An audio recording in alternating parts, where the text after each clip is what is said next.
The European colonization of Africa in the late 19th and early 20th centuries, often referred to as the Scramble for Africa, profoundly reshaped the continent's political, economic, and social structures. Colonial powers established artificial borders, disrupting existing ethnic and cultural divisions, which continues to fuel conflicts and political instability in various regions. Economically, colonial strategies centered around extracting resources for European benefit, leading to the development of monoculture economies dependent on a single commodity. This focus on resource extraction hindered the growth of diversified economies, making African nations vulnerable to global market fluctuations. Socially, European education systems and religions often marginalized indigenous cultures, resulting in a loss of cultural heritage and identity.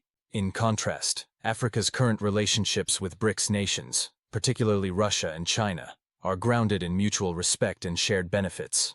Russia has established strategic alliances with African countries through military cooperation, arms deliveries, and significant investments in mining and energy sectors.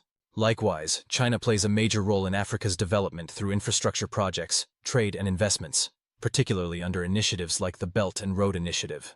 China's focus on railways, roads, and ports is improving connectivity and spurring economic growth, with China now being Africa's largest trading partner, signaling a shift from exploitative colonial relationships to cooperative partnerships aimed at mutual development.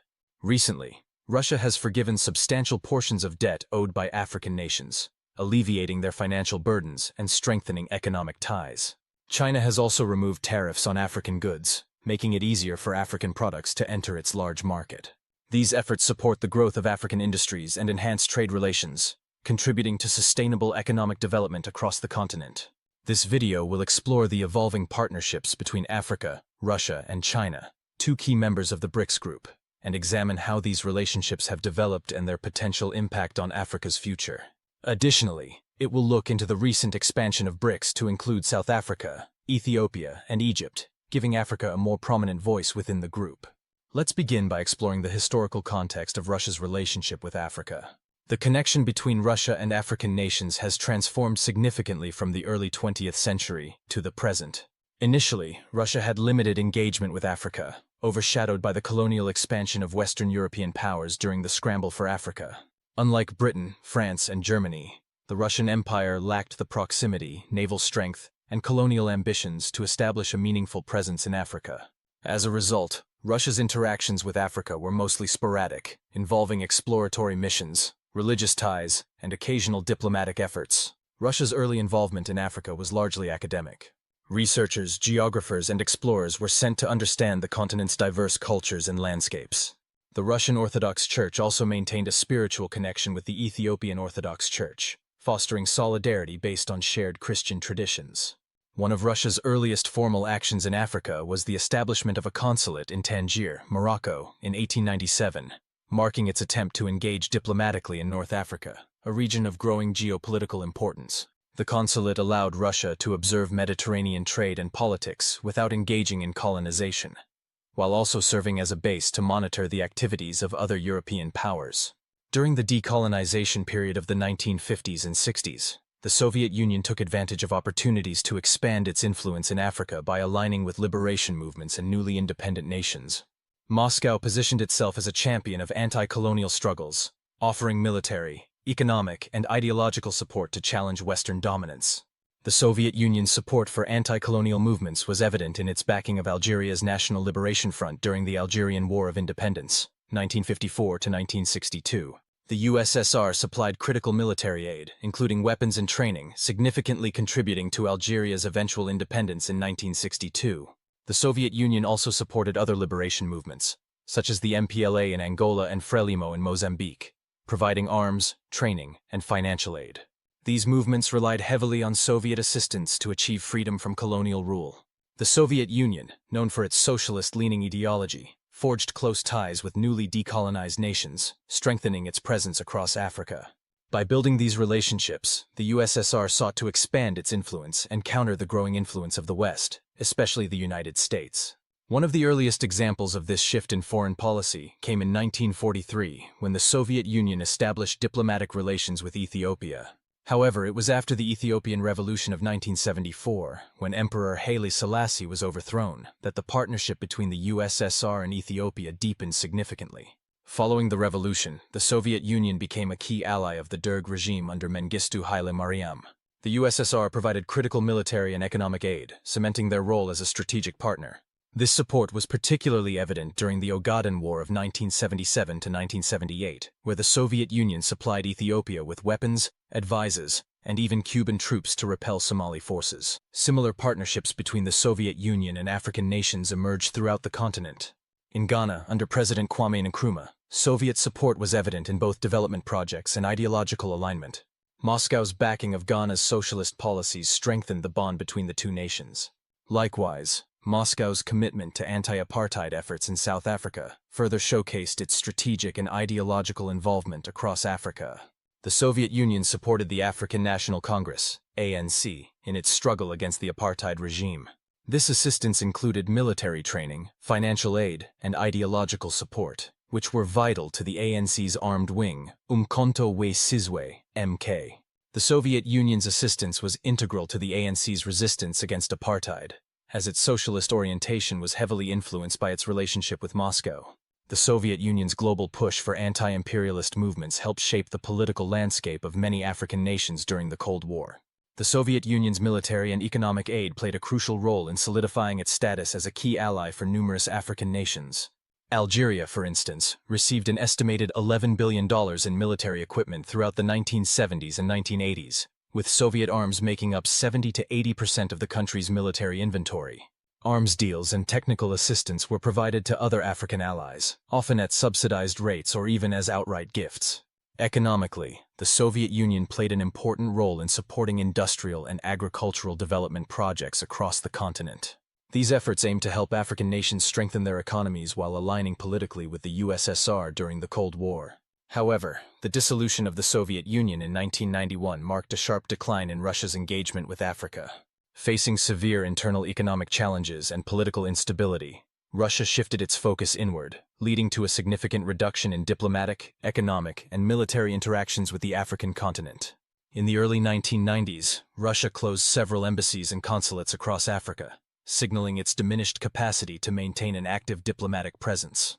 This withdrawal represented a stark departure from the active involvement seen during the Soviet era, leaving many African nations to seek new international partners. Trade volumes between Russia and Africa plummeted from $5.9 billion in 1985 to around $980 million by 1995. This steep decline was largely due to Russia's internal turmoil and a shift in its foreign policy priorities, resulting in the suspension of many Soviet-era military cooperation programs. The gap created by Russia's disengagement was quickly filled by other international actors, such as the United States, European Union, and China. Fast forward to the 21st century, and Russia has made efforts to renew its engagement with Africa. Beginning in the early 2000s, Russia sought to revive its historical alliances while forging new partnerships across the continent. This renewed focus was marked by increased diplomatic outreach, military cooperation, and economic ventures, reflecting Russia's ambition to reassert its influence in Africa at a time when Western and Chinese presences were dominant. By 2024, Russia had signed military cooperation agreements with 43 African countries, signaling a commitment to strengthening defense ties across the continent. These agreements, which included arms deals, military training, and the deployment of military advisors, were indicative of Russia's expanding role in African security matters. A particularly notable instance occurred in November 2024, when Russia deployed up to 200 military instructors to Equatorial Guinea to train elite guards tasked with protecting the presidency. This deployment highlighted Russia's growing influence in West Africa. Economically, Russia has focused its efforts on targeted investments, particularly in the mining and energy sectors. Russian companies have sought to capitalize on Africa's vast natural resources, engaging in oil, gas, and mineral extraction projects. Despite these efforts, Russia's overall trade with Africa remains relatively modest compared to other global players. In 2023, Russia's trade with Africa was far lower than that of the European Union or China, suggesting room for growth in economic relations between the two regions. However, the potential for future growth remains, as Russia continues to seek opportunities to expand its economic footprint across Africa.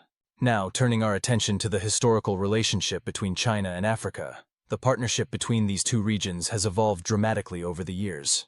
In the early 20th century, China's engagement with Africa was minimal, limited to small-scale trade and the presence of Chinese laborers under European colonial rule. During this period, formal diplomatic relations were nearly non-existent. However, as the mid-20th century approached, a sense of solidarity emerged between China and several African nations, particularly in their shared struggle against colonialism and imperialism. This solidarity spurred China to actively support African liberation movements by providing material aid, military training, and ideological education. China's efforts were particularly focused on helping groups in southern Africa, such as those in Zimbabwe, Mozambique, and South Africa, in their fight to end white minority rule and colonial oppression. Diplomatic recognition and cooperation were central to China's support of African nations, especially those newly independent from colonial powers. The mid-20th century saw China becoming an influential supporter of African anti-colonial and anti-imperialist movements, and the relationship between the two regions blossomed as a result. This ideological bond laid the foundation for decades of close cooperation, with China emerging as an important partner in the development and progress of African nations. China and Africa, a history of solidarity, cooperation, and strategic growth. In 1958, China began to play a critical role in supporting African liberation movements. One of the most significant early examples was China's support for the National Liberation Front, FLN, in Algeria, which was fighting for independence from French colonial rule. China not only provided moral support but also offered crucial military assistance, including arms. In addition to Algeria, China's support extended to other African nations in their struggles against colonial powers. In Mozambique, for instance, China provided military training and weapons to the Mozambique Liberation Front, Frelimo, as they fought against Portuguese colonial control. Similarly, in Guinea-Bissau, China trained rebels, aiding their efforts to achieve independence from Portugal. This marked the beginning of China's deepening engagement in Africa, particularly in supporting the continent's anti-colonial struggles.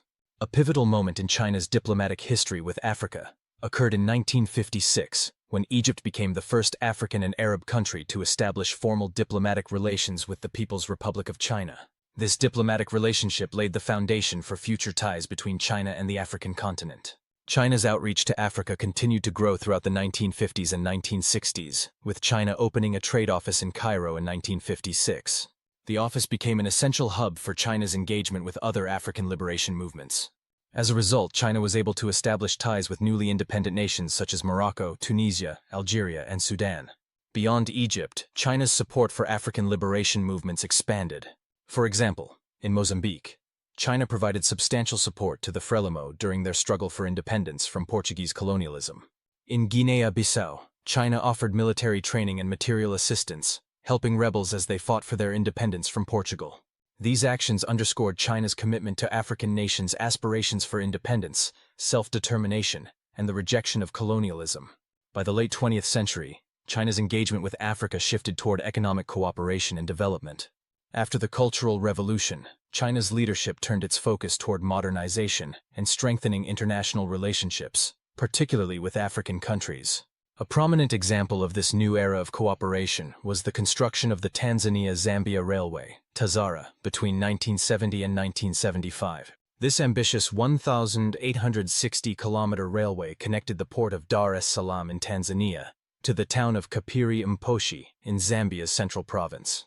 The railway was built with the aim of reducing Zambia's dependence on Rhodesia and South Africa for access to the sea, both of which were under white minority rule at the time. The TAZARA project, which cost approximately $46 million in US dollars, became China's largest foreign aid project in Africa during that period. It was a symbol of China's commitment to supporting newly independent African nations and fostering the ideals of Pan-African socialism. Upon completion, the railway was the longest in sub-Saharan Africa, greatly improving trade routes and helping Zambia access global markets more efficiently. By 1979, China had established official diplomatic relations with 44 African nations, significantly boosting its international standing and expanding its influence in Africa. These diplomatic ties were based on mutual respect and cooperation, setting the stage for the dynamic growth of China-Africa relations in the coming decades.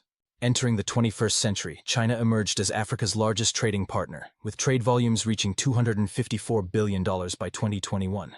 This monumental growth was facilitated through platforms such as the Forum on China-Africa Cooperation, FOCAC, and the Belt and Road Initiative, BRI, both of which catalyzed large investments in African infrastructure, energy, telecommunications, and more.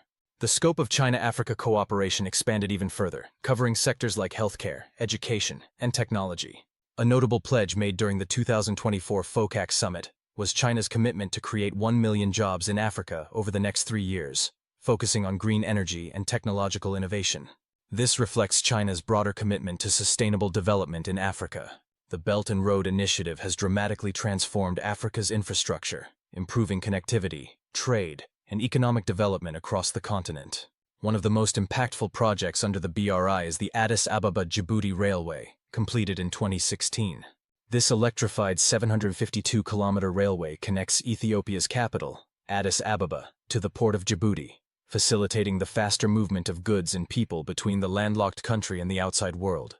Similarly, the Mombasa-Nairobi Standard Gauge Railway, inaugurated in 2017, has drastically reduced travel time and transportation costs within Kenya, linking the coastal city of Mombasa to the capital, Nairobi. These infrastructure projects have brought tangible benefits to the local economies and have reinforced the growing economic ties between China and Africa. Another critical achievement in this period is the Maputo-Kambe Bridge in Mozambique, completed in 2018.